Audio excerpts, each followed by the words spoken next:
If you want to get better at fingerstyle rhythm, accompaniment, jamming, just playing around the neck, maybe stuff like this.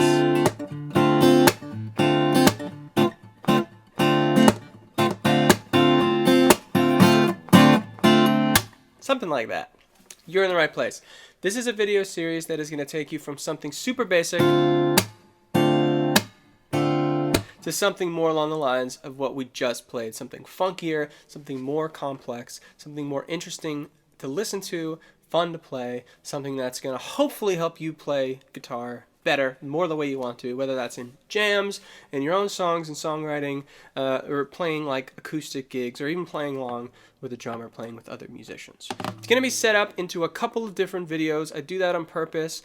Take your time with each one of these pieces. We're learning a technique and then we're building upon it. It's not something to go through in one sitting and try to learn essentially the last version from the very beginning. Take your time with these videos. Come back to the beginning when you need to. Spend time on each one. So they're broken up into different videos. The PDFs and tabs and rhythmic notation for everything that's going to be in this video series is available below if you want to have it on paper, if you want to have it written down, if you want to see it and look at it. For the video, we're just going to sort of talk through it and play through it. So let's go ahead and get started.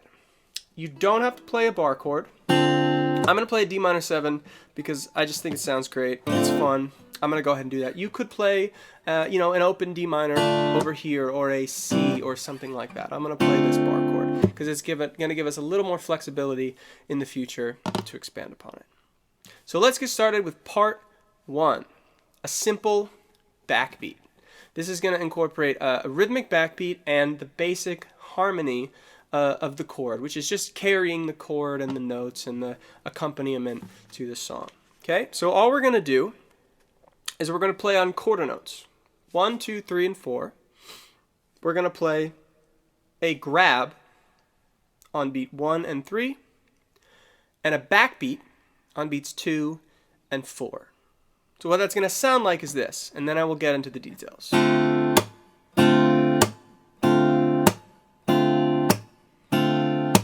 This is great for accompanying yourself singing.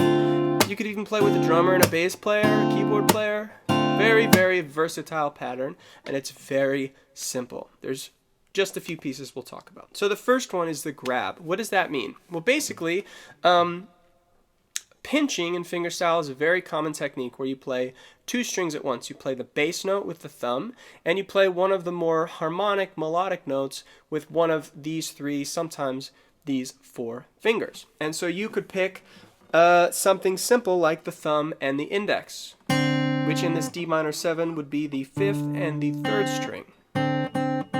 Or you could pick the thumb in the middle, thumb in the ring, spreading across different strings. For a grab, I'm just going to go ahead and say that we use all 4 of these fingers at the same time and use this grabbing technique.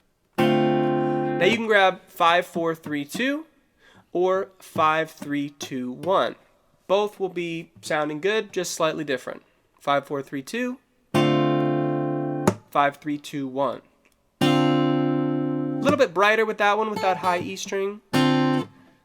Both sound good. Now, the only thing you need to know in terms of technique is that the thumb needs to stay outside of the hand. This is generally thought of as thumb out position. If your thumb is back in here behind the hand, you're going to have trouble.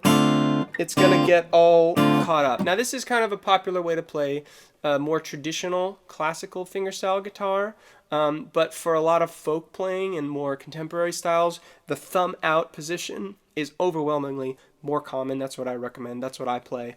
And so I would start with that. So your thumb you got to stay way out, and you play with the side of the thumb. You're not playing with the tip of the thumb. You're playing with the side. The string is going to come along the side of the thumb. And with that, you're going to grab these 3 fingers on strings 4, 3, and 2.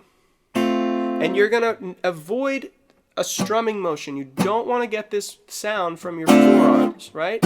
You're not strumming with your elbow. You're simply, watch, my forearm doesn't move. You're simply grabbing like a claw in one of those arcade machines, right? I've heard it described as like feeding the elephant, right? How do you pluck a fingerstyle note?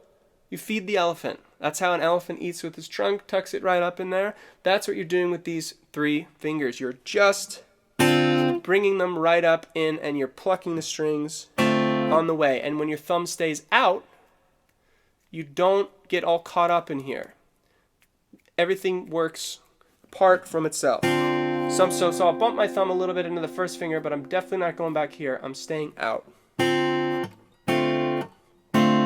You want to avoid popping off the guitar too much too. Until the future when you have a little more control over that. You want to just keep it very close. It's all in the fingers. Now, one of the things that I actually struggle with is I will have a tendency to have a little bit of back bow in that elbow. You want to have that a bit straighter, a bit maybe even elongated,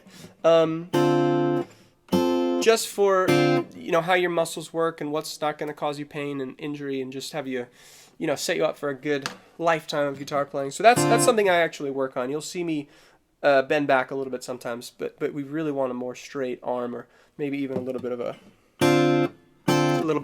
bow. So there's our grab. And that's a basic grab technique. You can practice that on any chord. You can grab C chord, G chord, E chord, anything you like. D7. You can use that anywhere on the neck for anything you like. But right now, we've got our D minor 7 chord. The other piece is the backbeat. And that is even more simple, more straightforward. We're going to bring the thumb down onto the 6th string, and we're going to get this crack, this smack. And what we're really doing is we're approximating the sound of a drummer playing the snare drum on the backbeat. The snare drum is one of the highest tuned drums in a contemporary set, and it provides that backbeat. It keeps the song moving. It's that crack that cuts through. Tells us where to dance, tells us where to move. So we want to have that in our guitar playing. Get people to move, get people to dance.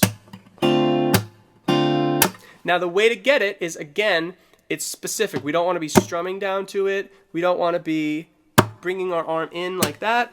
It's a rotation. Crack, crack, crack. Right? I'm rotating the forearm, the wrist, bringing the thumb onto the string. Now sometimes you'll hit the 5th string. That still sounds good. It doesn't have quite the intensity of the smack of the 6th. 5, 6. So if you can hit the 6th string more often, that's really what you want to aim for. It's got that nice crack. And it's all about that rotation. If you land on the 6th string, your thumb is now ready to go ahead and pluck down for that bass. So that whole real motion is pluck, open, close it down, and smack. Now you can also bring these 3 fingers, these 4 fingers onto the fretboard, or the strings over here, to mute the other strings. You don't want that chord to ring through the smack. See how that's still ringing? We want to cut that off. And there's really 2 ways to do this. One, what I just described, bring the whole hand onto the fretboard, kind of just lay it down, stop those strings, or start to work the left hand. If you time the release of the chord with the smack, you'll have a smack that cuts right through. Silence comes rushing in. I recommend focusing first just over here and not worrying about the left hand, because that's just another thing to think about. But ideally, the silence between the smack and the chord is a rhythmic thing. It's almost like when you get a real good one, the silence just... the air gets sucked out of the room. It all comes. You can kind of hear a little bit of that happening for me. But let's see if I don't do that. Yeah, there's that silence. I don't mind that sound. But if you do, you can do that old rubber band trick, or the hair tie thing, and go ahead and mute those. But I don't mind that. So anyways, let's keep going. Our pattern now that we're actually going to play with these 2 techniques is quarter notes, grab on 1 and 3, smack, grab on 1 and 3, smack on 2 and 4. 1, 2, 3, 4. 1, 2, 3, this as slow as you need to. Put a metronome. Click, click, click, click, click. It's very groovy, even at slow, simple speeds. You can speed it up. You